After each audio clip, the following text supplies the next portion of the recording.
तुलसी काया खेत है, मनसा भयो किसान।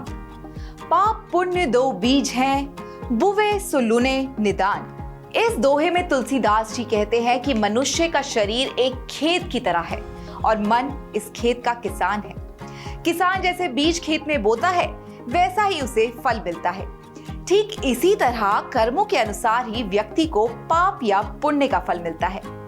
वैसे यहाँ पर मैं आपको रामचरितमानस की चौपाइयां सुनाने तो नहीं आई हूँ, बल्कि आपको बताने आई हूँ कि रणबीर कपूर अब रामायण को लेकर कौन सी नई ट्रेनिंग ले रहे हैं। जैसा कि तुलसीदास जी ने कहा है कि जिस तरह से अच्छा फल पाने के लिए किसान अच्छे बीज बोता है, उसी तरह से रणबीर कपूर भी अच्छा फल पाने के लिए अपने अंदर कुछ ऐसे बदलाव ला रहे हैं जिससे फिल्म में उनके रोल में कोई कमी ना छूट जाए और मेहनत का फल फिल्म की सक्सेस से मिले।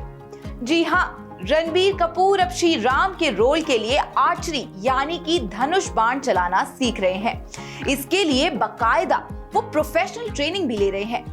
The news of him learning archery went viral after a picture of him and coach made it to the internet.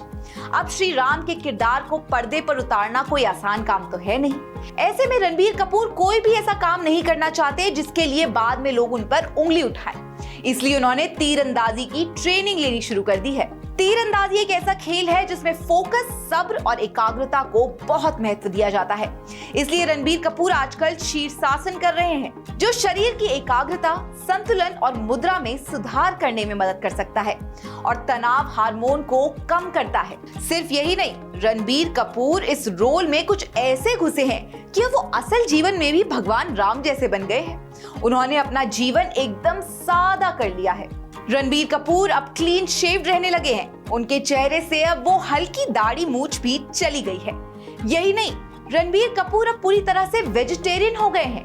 उन्होंने नॉनवेज खाना, शराब पीना सब छोड़ दिया है। यहाँ तक कि उन्होंने स्मोकिंग तक छोड़ दी है। अब वो रोज मेडिटेशन और योगा करते हैं। और तो और शुद्ध हिंदी में बोलना और खुद को शांत रखना, इन सब की ट्रेनिंग भी ले रहे हैं रणबीर कपूर। ये रणबीर कपूर के करियर की सबसे अहम फिल्मों में से एक होने वाली है। ऐसा पता लगा है कि ये 3 पार्ट में रिलीज की जाएगी, जिसका अभी बस पहला पार्ट रिलीज किया जाएगा।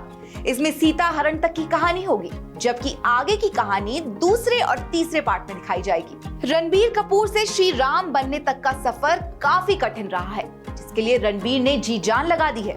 अब देखना यह है कि इस किरदार में रणबीर अब कौन कौन सी ट्रेनिंग लेने वाले हैं। भैया मस्त से नितेश तिवारी ने तो फिल्म के नाम पर रणबीर कपूर का पूरा ट्रांसफॉर्मेशन कर दिया है। चलिए, इस खबर में फिलहाल इतना ही। इस फिल्म से जुड़ी और ऐसी लेटेस्ट अपडेट्स हम आपके लिए लाते रहेंगे। तब तक आप देखते रहिएगा श्रेष्ठ भारत। श्रेष्ठ भारत पर खबरों से जुड़े रहने के लिए चैनल को सब्सक्राइब करें, बेल आइकन दबाएं और देखते रहें श्रेष्ठ भारत।